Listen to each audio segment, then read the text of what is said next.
Το δέρμα μας. Αυτό το εκπληκτικό όργανο μας παρέχει τεράστια προστασία από οποιοδήποτε μικρόβιο ή ιό προσπαθεί να εισχωρήσει στον οργανισμό μας. Μπλοκάρει όλη την περιβαλλοντική μόλυνση και τις UV ακτίνες. Ταυτόχρονα παίζει τον πρώτο ρόλο στην αισθητική μας εμφάνιση και ακτινοβολία. Εμείς τώρα με τη σειρά μας πρέπει να δείξουμε ευγνωμοσύνη σε αυτό το εξαιρετικά ανθεκτικό όργανο, παρέχοντάς του την απαραίτητη προστασία και τη σωστή φροντίδα, ειδικά τώρα το καλοκαίρι.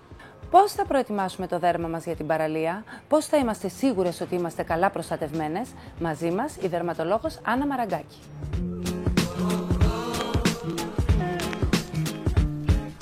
Άννα, πόσο επικίνδυνος είναι ο ήλιος και πώς μπορούμε να κάνουμε ακίνδυνη την πρώτη μας έκθεση σε αυτόν?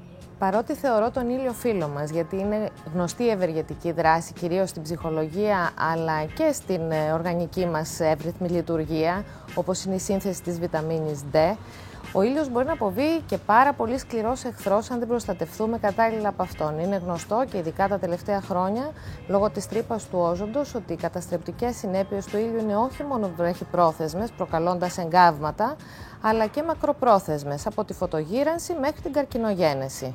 Θα πρέπει λοιπόν, ειδικά κατά τις πρώτες επαφές μας, τους πρώτους καλοκαιρινούς μήνες με τον ήλιο, να είμαστε προστατευμένοι με αντιλιακό. Το αντιλιακό θα επιλεγεί ανάλογα με τις ανάγκες τις εξατομικευμένες του καθενός. Είμαστε ακόμη πολύ λευκές, δεν έχουμε προλάβει να βγούμε στον ήλιο, θέλουμε όμως να έχουμε ένα πολύ ωραίο μαύρισμα. Υπάρχει λύση γι' αυτό?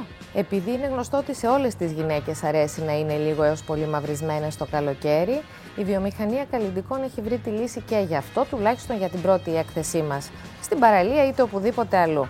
Υπάρχουν δύο κατηγορίες προϊόντων. Είναι τα προϊόντα αυτομαυρίσματος, τα οποία κυκλοφορούν σε μορφή κρέμας, λοσιών είτε σπρέι, και όταν επαλειφθούν στην επιδερμίδα τις προσδίδουν μετά από λίγες ώρες ένα μαυρισμένο χρώμα, το οποίο βέβαια φεύγει σε λίγες μέρες.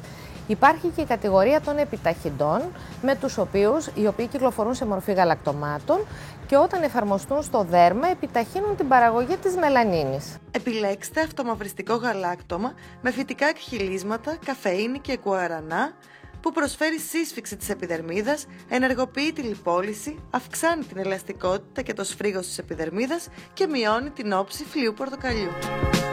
Φυσικά, όσο μαυρισμένη κι αν είσαι, πρέπει πάντα να θυμάσαι να συνεχίζεις να προστατεύεις το δέρμα σου με προϊόντα που αφήνουν βελούδινη υφή. Είμαι η Εύη και για πολλές συμβουλές ομορφιάς και προστασίας, join us!